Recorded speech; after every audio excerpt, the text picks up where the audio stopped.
The statement from Floridian High Admiral Yalir Nukarel echoed across the interplanetary broadcast channel.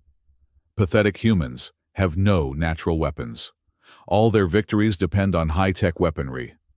Anyone who dares call themselves a natural warrior is a threat to Floridian peace. Maya, my. Carter clenched her fists as she watched the broadcast, her jaw tightening unconsciously. The Admiral's purple skin seemed to glow with arrogance under the studio lights, all four of his eyes blinking in that superior way that made her blood boil. His declaration had already sparked outrage throughout human communities across the Earth-Zen Union, EUB, escalating diplomatic tensions that had been simmering for months. Maya ran her tongue over her slightly protruding front teeth, a feature she'd been self-conscious about since childhood. 20 years of relative peace between humans and aliens was about to be tested by what appeared to be a series of brutal bite attacks on Floridian soldiers at Tyra's mining outpost, Ignis Forge. The morning air in Arcadia Prime's Stabilion 16 district felt heavy as Maya entered EUB ICPD headquarters. The floating city's artificial ocean created a perpetual salty mist that clung to her skin. Brigadier General Leora Dane had summoned her to the command center with unusual urgency. "Lieutenant Carter," Dane nodded as Maya entered. Her silver-streaked hair was pulled back in a tight bun, her expression grave. "I'm assigning you to a case that requires immediate attention and absolute discretion." "I have heard about the Tyra incidents, General," Maya said, standing at attention. 7 Floridian soldiers dead, all with identical bite wounds to their throats. Dane activated a holographic display showing purple-blue corpses with jagged tears across their windpipes. "The Floridian High Command is demanding answers, and they've sent one of their own investigators to work with us." Maya's heart sank. "Let me guess. We're being accused of the attacks?" "Not officially. Yet." Dane's eyes narrowed. "But Admiral Nukarel's statements have already set the stage. If humans are found responsible for these deaths, we could be looking at interspecies war," Maya finished. "Precisely. That's why I need you on this. Carter, your background at Isle 9th and your experience with cross-species cases makes you uniquely qualified." Dane leaned forward. "And your personal history gives you motivation to prove humans aren't the weaponless species the Floridians claim we are." Maya swallowed hard. Memories of her family caught in an alien insurgent attack flooding back, the helplessness, the rage. "Who's the Floridian investigator?" "Sergeant Cathor Nukel, Diplomatic Security Division." Dane's expression tightened. "He's waiting for you in the briefing room with Junior Lieutenant Aria Thorne. She'll be your forensic specialist." "Nukel," Maya raised an eyebrow. "Any relation to the Admiral?" "Distant cousin, I believe. All high-ranking Floridians seem to be related somehow." Dane handed Maya a security badge. "Wing A7 clearance. You'll need it to access Dr. Adrian Lorne's laboratory. He's our top xenobiologist and will be consulting on the case." Maya clipped the badge to her uniform. "When do we leave for Tyra?" "The EUB Vanguard is prepped for departure in 2 hours." Dane's gaze softened slightly. "Maya, if Floridians are saying humans have no natural weapons, then who, or what, attacked those soldiers with teeth?" Maya squared her shoulders. "That's exactly what I intend to find out, General." The journey to Tyra aboard the Vanguard was tense. Cathor Nukel maintained a cold distance. His 4 purple arms crossed defensively across his chest. Standing nearly 7 feet tall, his exoskeleton gleamed under the ship's lights, and all 4 of his eyes seemed to be watching Maya with suspicion. Junior Lieutenant Aria Thorne, by contrast, could barely contain her excitement. At 24, this was her first major case, and she kept checking and rechecking her forensic equipment, occasionally shooting nervous glances at Cathor. "The enzyme mapping scanner is calibrated for Floridian physiology," Arya explained, as they approached Tyra's atmosphere. "It should help us trace any biological material left at the scene and create a three-dimensional map of the bite patterns. Maya nodded. Good. We'll need to be thorough. Thorough? Cathor spoke for the first time since their departure. His voice was surprisingly melodic, despite the underlying hostility. What we need is to identify which human is responsible for this atrocity. Maya met his gaze steadily. You're making assumptions, Sergeant Nukel. We don't know what caused those wounds yet. I've seen the preliminary reports, Cathor said. The spacing and pattern match human dental structures. The only mystery is how a human bite could penetrate Feridian exoskeleton. Which is exactly why we shouldn't jump to conclusions, Maya countered. You claim we have no natural weapons, yet you're quick to blame our teeth for these deaths. Perhaps you should decide which narrative you prefer. Cathor's upper set of eyes narrowed. Watch your tone, Lieutenant. I'm here to ensure justice for my people, not to debate Admiral Nukeral's statements. And I'm here to find the truth, Maya said. Regardless of what narrative it supports, the tension was broken by the pilot's announcement of their imminent landing. Tyra's surface came into view, a harsh landscape of jagged rock formations and industrial mining complexes. Thick, metallic fog hung in the air, partially obscuring the massive excavation pits of Ignis Forge. As they disembarked, Maya was struck by the grim efficiency with which Feridian soldiers were collecting and processing their dead. Bodies covered in protective sheeting were being loaded into transport vehicles, while others in hazmat suits swept the area for evidence. This way. Cathor led them toward a cordoned-off section of the mining facility. The attacks occurred within a 6-hour period, all in this quadrant. The crime scene was stark under the harsh industrial lights. Blood, purple-blue and viscous, had dried on the metal flooring, marking where each victim had fallen. Arya immediately activated her equipment, a soft blue light emanating from her scanner as she began mapping the area. I'm detecting residual enzyme activity, she reported. Something unusual in the saliva composition that was transferred during the attacks. Maya knelt beside one of the bloodstains, studying the pattern of the spatter. The victims were attacked from behind, precision strikes to the throat. This wasn't random aggression. It was tactical. Cathor stood rigidly nearby. Humans are known for their stealth attacks. So are many species, Maya countered, standing to face him. Including Feridians during the border conflicts of 2156. A tense silence fell between them. Around them, other Feridian personnel had paused in their work, watching the human investigators with barely concealed hostility. Lieutenant, Arya called, breaking the standoff. You need to see this. She had completed her scan of one of the bite marks and projected a three-dimensional hologram into the air between them. The dental impression was clear, a set of teeth that had punctured the tough Feridian exoskeleton with remarkable precision. The bite pattern is consistent with human dentition, Arya said softly. But the penetrative force is impossible. Human jaws can't generate this kind of pressure, and our teeth aren't naturally this sharp. Cathor stepped closer to the hologram. Yet the spacing and arrangement are unmistakably human. Enhanced somehow, Maya murmured, studying the projection. Modified teeth? Artificial implants? I've isolated something else, Arya continued, adjusting her scanner.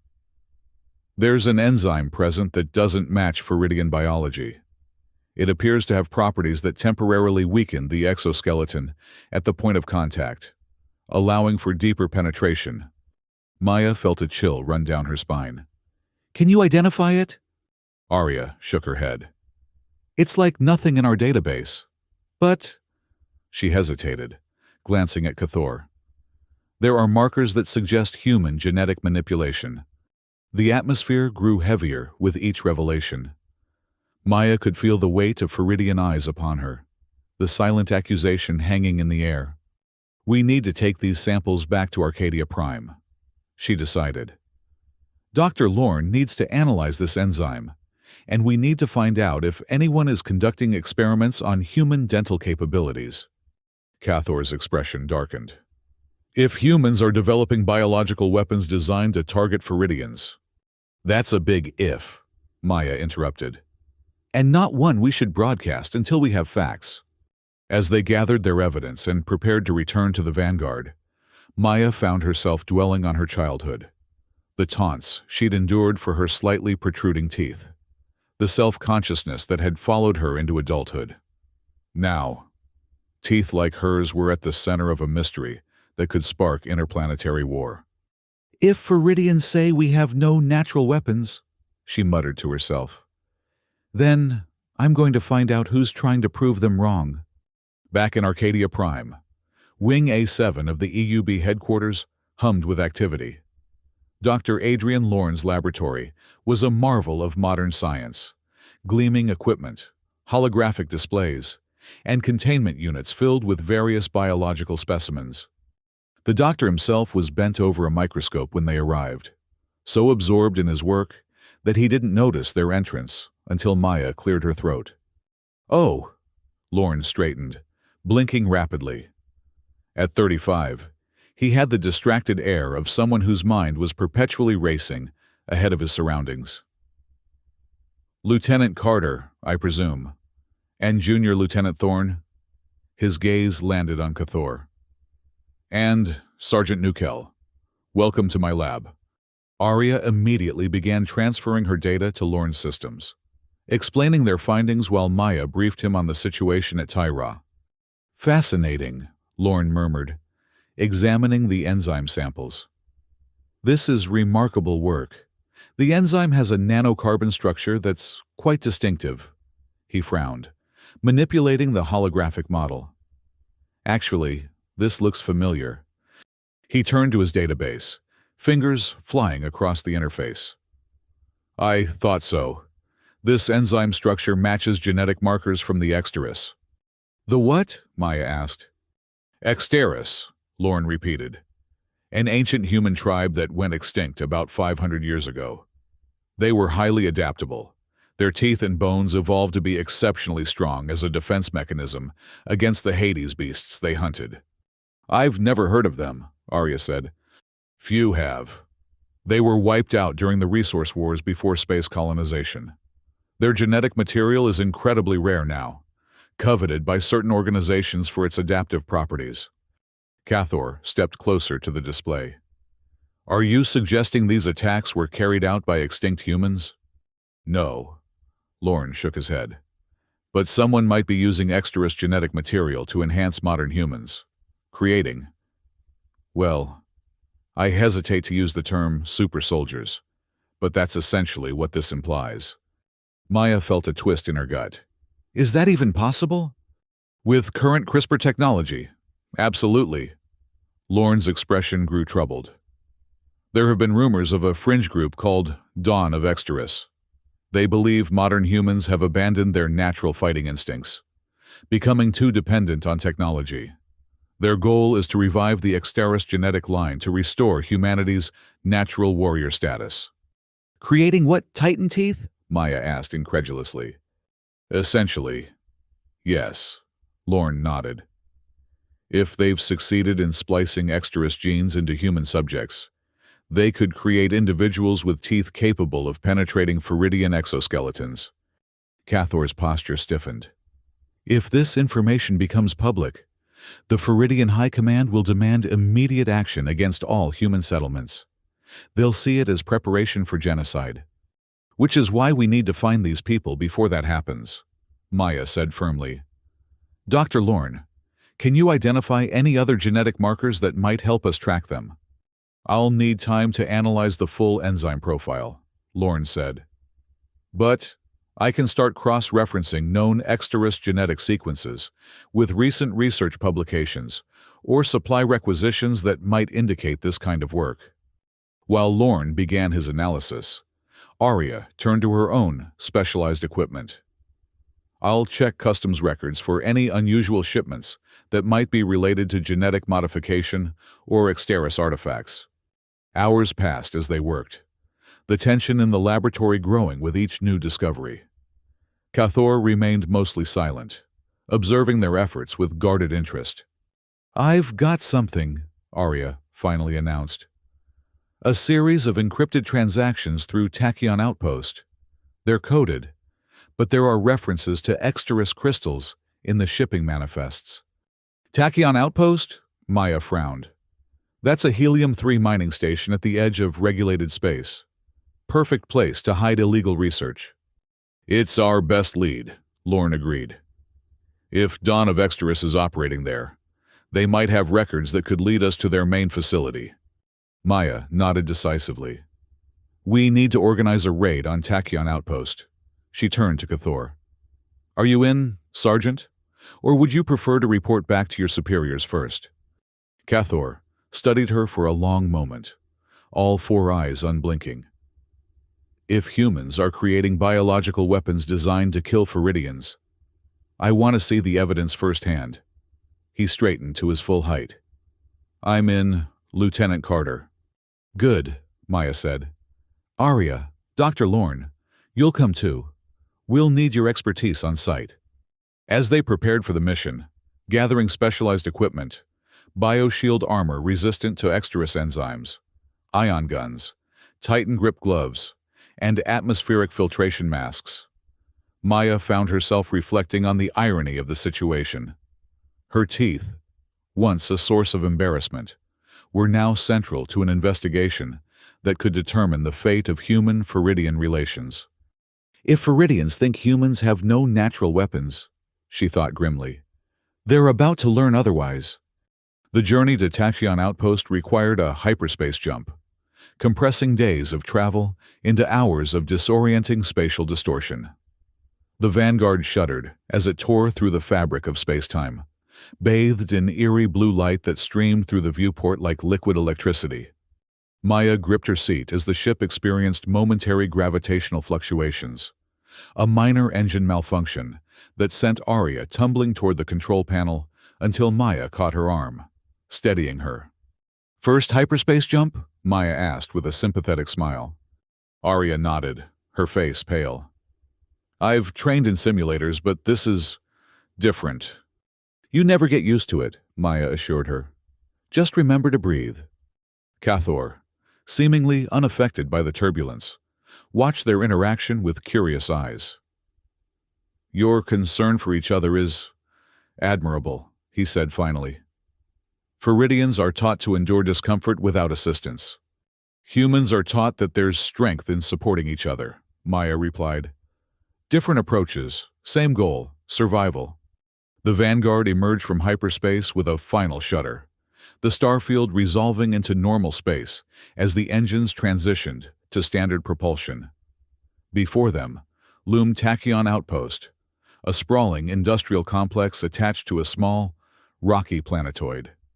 Metal towers and processing plants jutted from the surface like metallic growths, surrounded by the constant haze of industrial emissions. They landed at an old mining dock on the outpost's far side, away from the main operational areas. Donning their protective gear, they stepped out into Tachyon's thin atmosphere, where metallic dust swirled in the weak light cast by the distant sun. "Oxygen levels at 22%, Arya reported, checking her equipment. "Breathable. But the metal particulates make filtration masks necessary." "The old food storage facility should be this way," Maya said, consulting the map she'd downloaded to her helmet's heads-up display. According to the shipping records, that's where the Exteris samples were delivered.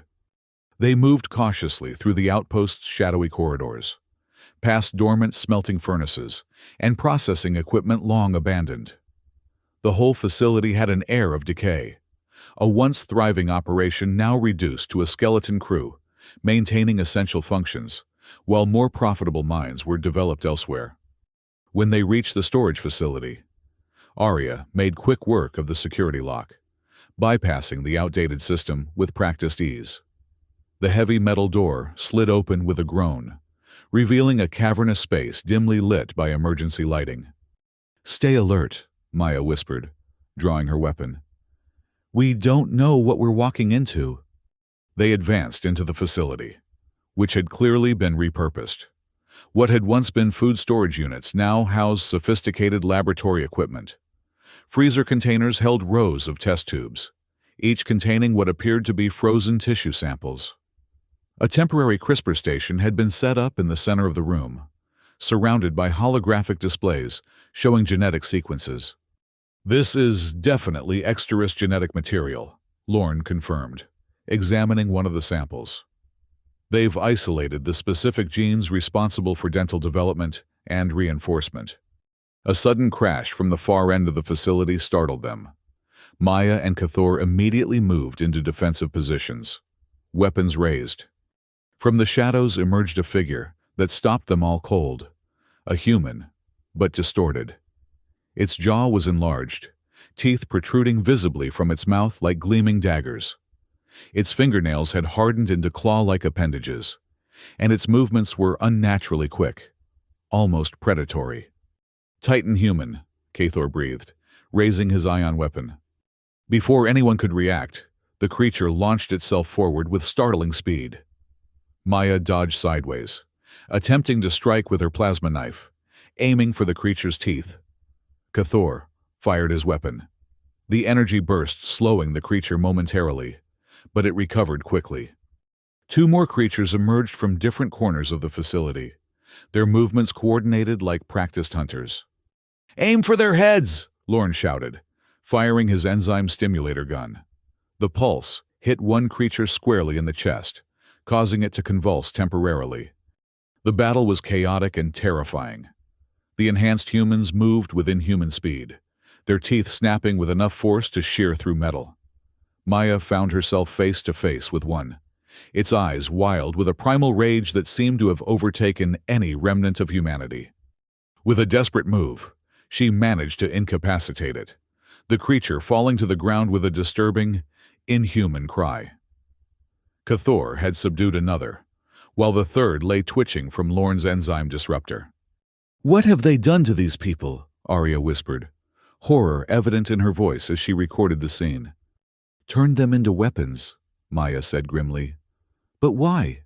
And where is their main facility?" While Lorne examined the fallen creatures, Arya discovered a holographic map hidden in the facility's database. "I've found something," she called. "Coordinates for what appears to be the main Exteris base.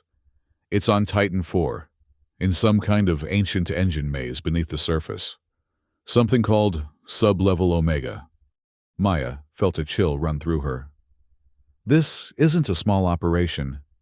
If they have an entire facility on Titan 4, they have the resources and motivation to trigger an interspecies conflict. "We need to contact Arcadia Prime," Cathor said. "This requires a full assault team." Maya nodded in agreement. "Arya, secure that data.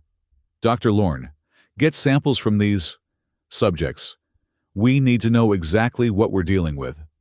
As they prepared to leave, Maya couldn't shake the image of the transformed humans, what had once been people, now reduced to predatory weapons. Was this what the dawn of Exteris saw as humanity's future? A return to primal savagery? They reported their findings to Brigadier General Leora Dane, who immediately called an emergency meeting in the EUB ICPD Situation Room. Present were Maya, Cathor, Lorne, Arya, and EUB Military Commander General Silas Quinn. "Based on the evidence gathered at Tashion Outpost, we're dealing with a well-organized extremist group with advanced bioengineering capabilities," Maya explained. "They're using ancient Exteris genes to create enhanced human combatants, with teeth capable of penetrating Feridian exoskeletons. Their intent appears to be provoking conflict between humans and Feridians," Cathor added. "The attacks at Tyra were likely just the beginning." Dane's expression was grave. "Commander Quinn, what forces can we mobilize for an operation on Titan 4? Quinn, a weathered veteran of the Red War, studied the holographic display of the target area. "I can assemble 5 mixed human Feridian special operations teams. Lieutenant Carter, you'll lead the primary strike team given your familiarity with the case." "We'll need specialized equipment," Maya said. "Bioshield armor to resist the Exteris enzymes, ion anti-bite weapons, Titan grip gloves, atmospheric filtration masks for Titan IV's methane atmosphere, and medical supplies in case of injuries. Already being prepared, Quinn assured her.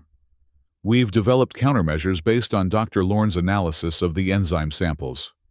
Preparations moved swiftly. Within 12 hours, they were boarding a military transport vessel, equipped for a hyperspace jump to Titan IV. The mission was clear: infiltrate the underground facility, gather evidence of dawn of Exteris operations, and neutralize any immediate threats to EUB security. The hyperspace jump to Titan IV was rougher than their previous journey. The engines strained against the gravitational distortions, causing the ship to shake violently as blue light streaked past the viewports. For several terrifying seconds, they experienced complete gravitational failure, objects and crew members floating freely until the systems recalibrated. They made an emergency landing at an abandoned mining site on Titan IV's surface, about 10 kilometers from the entrance to the engine maze. The landscape was forbidding, a barren expanse of rock and ice bathed in the weak light reflected from Saturn, with thick methane fog obscuring visibility beyond a few hundred meters. Temperature minus 28 degrees Celsius, Arya reported, checking her equipment. Atmosphere primarily nitrogen and methane. Masks are essential. They set out across the harsh terrain, navigating through craggy ravines and fields of ice shards that crunched beneath their boots. The 5 special ops teams maintained constant communication, advancing in a strategic formation designed to cover all angles of approach. When they reached the entrance to the ancient engine maze, Maya was struck by its imposing presence, a massive door embedded in the rock face, adorned with faded industrial markings from humanity's early days of space exploration. According to the schematics, this facility was an early attempt at building a planetary engine system, Lorne explained. Abandoned after the development of more efficient technologies. The perfect hiding place for a clandestine operation. Arya hacked the entry system, and the massive doors ground open, revealing a network of pipes, chambers, and maintenance tunnels stretching deep beneath the surface. The air inside was stale but breathable with their filters, illuminated by emergency lighting that cast eerie red shadows across the metal surfaces. I've uploaded the maze map to everyone's HUD, Arya said. But it's incredibly complex. Interconnected tunnels spanning multiple levels.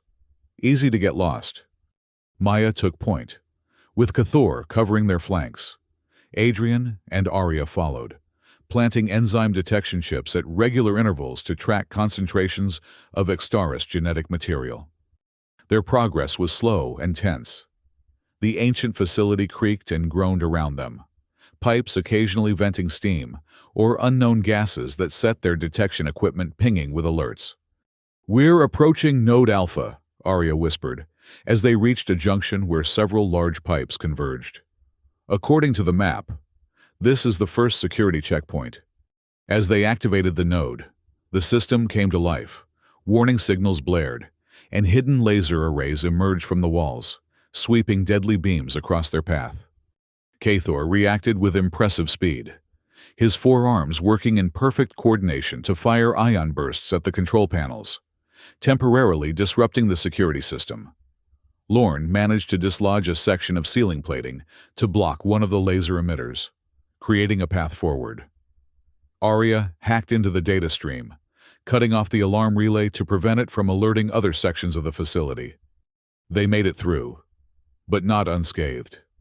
Adrian had sustained a shallow laser cut to his shoulder, purple-blue blood seeping through his armor. "I'm fine," he insisted, applying a quick seal bandage. The armor took most of it. They continued deeper into the maze, following the enzyme detection trail toward the concentration point labeled Node Delta on their maps. The tunnels grew narrower, the red emergency lights flickering ominously. The acrid smell of metal and chemicals grew stronger, burning in their nostrils despite the filtration masks. As they approached Node Delta, Maya signaled for the team to halt. Ahead, they could hear movement, the sound of heavy breathing, and the occasional metallic scrape. Peering around the corner, they saw what appeared to be a training area where 4 Titan-enhanced humans were practicing combat maneuvers. Their movements were fluid but predatory, jaws snapping at training dummies with enough force to shear through metal plating. Their eyes glowed red in the dim light, reflecting an inner rage that seemed barely contained. "We need to neutralize them quietly if possible," Maya whispered. "If they raise an alarm—" But before they could formulate a plan, one of the creatures turned suddenly, sniffing the air. It let out a low growl that alerted the others, and as one, they turned toward the team's position. The fight was unavoidable and brutal. The enhanced humans moved with terrifying speed, their teeth gleaming in the red light as they lunged forward. Maya was forced to engage in close combat, tearing a piece of detail-shred metal plating from a nearby wall to use as a shield against the snapping jaws. Cathor launched an ion grenade that momentarily stunned the creatures, giving them a brief advantage. In a desperate move, Maya activated the Exteris enzyme solution she'd been given. A drop dissolved on her tongue.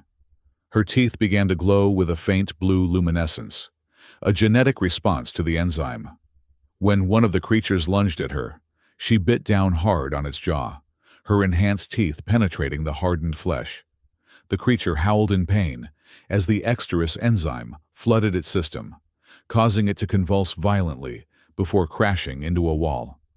Cathor managed to take down the remaining 3 with concentrated ion fire, the creatures collapsing in twitching heaps. That was... Arya couldn't find words, her eyes wide with shock. "Necessary," Maya finished grimly, wiping blood from her mouth. The metallic taste lingered, a reminder of the primal nature of their conflict. Among the fallen creatures, they discovered access keys. Bio-keys needed to enter the restricted area, marked as Sub-Level Omega on their maps. "This is it," Maya said, holding up the keys. "These will get us to the center of the operation." The journey to Sub-Level Omega took them through increasingly complex sections of the maze: pressure chambers, abandoned testing facilities, and vast halls filled with dormant machinery. Each step brought them closer to the heart of the dawn of Exteris operation, and the tension mounted accordingly. Finally, they reached the central control room, the ion core. The chamber was massive, constructed of gleaming titanium alloy that reflected the cold blue light emanating from the central plasma core. The ion core itself was a marvel of engineering, a spinning vortex of plasma contained within a magnetic field, generating enough power to run the entire facility. Standing on a raised platform above the ion core was a tall figure, Commander Vesk Talkor. His features were distorted by Exteris modifications, his titanium white teeth visible even at a distance. His eyes held the manic gleam of a true believer as he looked down at the intruders. "You've come to neutralize my titan teeth," his voice echoed in the cavernous space. "My invention will topple empires." "I've come to prove that humans are not a weaponless species," Maya called back, stepping forward. "My teeth are my strongest weapon." Cathor moved to stand beside her. "I'm not just protecting Maya, but the peace between our people and the EUB. You will not be allowed to continue." Vesk laughed, a chilling sound that reverberated through the chamber. "Peace? There is no peace, only dominance or submission. Humans have been submitting for too long, relying on technology instead of embracing their natural strength."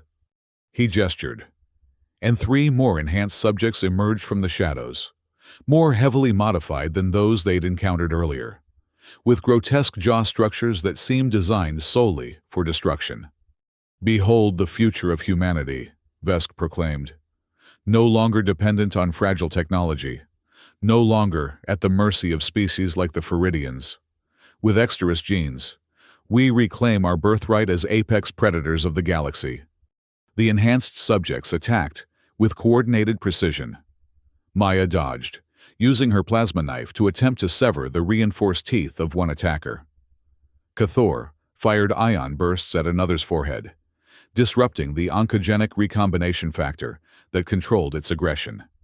The battle was chaotic, with Lorne and Arya providing support fire, while the special ops teams engaged other enhanced subjects throughout the facility. Alarms blared as systems went critical, the ion core's stability fluctuating with each energy discharge. Vesk descended from his platform, his titanium teeth gleaming as he approached Maya. "Do you dare face the Titan bite, human warrior?" he challenged.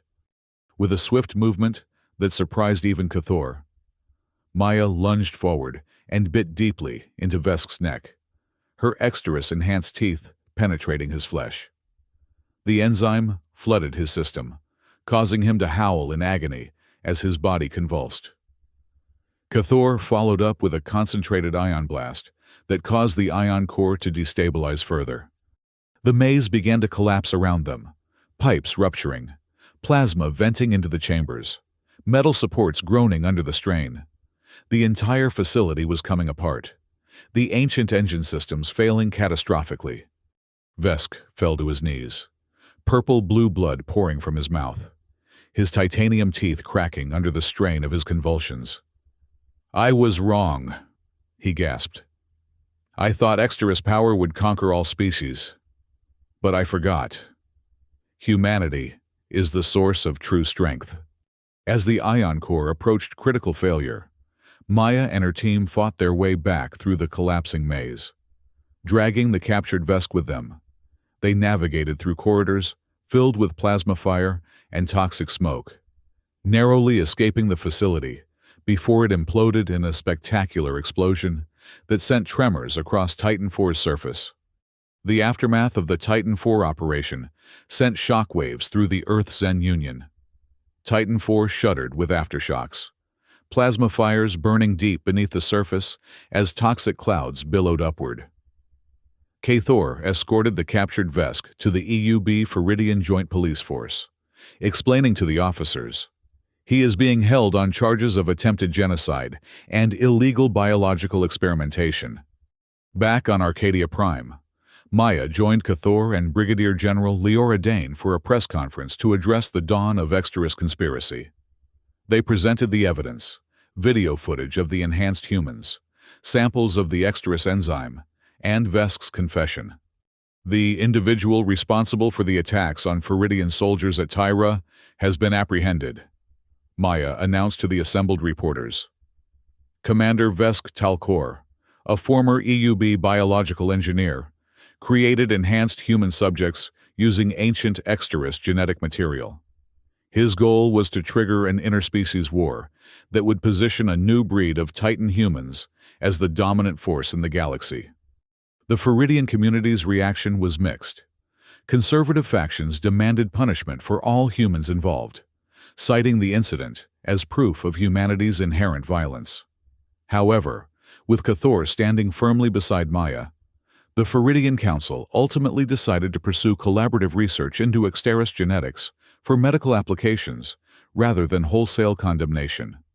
"I've been working with Dr. Lorne to develop applications for Exteris genetic properties that could help treat the rift disease affecting Feridian colonies," Cathor explained during a follow-up briefing. What was weaponized by Vesk could become a life-saving treatment. For Maya, the case brought profound personal change. What had once been a source of insecurity, her slightly protruding teeth, had become a symbol of humanity's natural strength. She no longer felt the need to hide her smile or feel self-conscious about her appearance. Cathor, too, had evolved in his thinking. From his initial prejudice against humans, he had come to respect Maya and her determination. During a private moment after the press conference, he approached her with an unexpected apology. "I was wrong," he admitted, all four eyes focused on her with new respect. "Human teeth are indeed a valuable weapon. I should have respected that from the beginning." "We all have natural defenses," Maya replied. "The key is knowing when to use them, and when to rely on cooperation instead." Dr. Adrian Lorne redirected his research focus toward using Exteris genetics to treat the rift disease that had been plaguing Feridian colonies, determined to turn the destructive potential of the genetic material into something healing. Arya Thorne, once timid and uncertain, had emerged from the ordeal with newfound confidence. Her technical expertise had proven invaluable throughout the mission, and she had been promoted to a senior technical specialist position within the EUB. The diplomatic and political aftermath saw significant shifts in interspecies relations.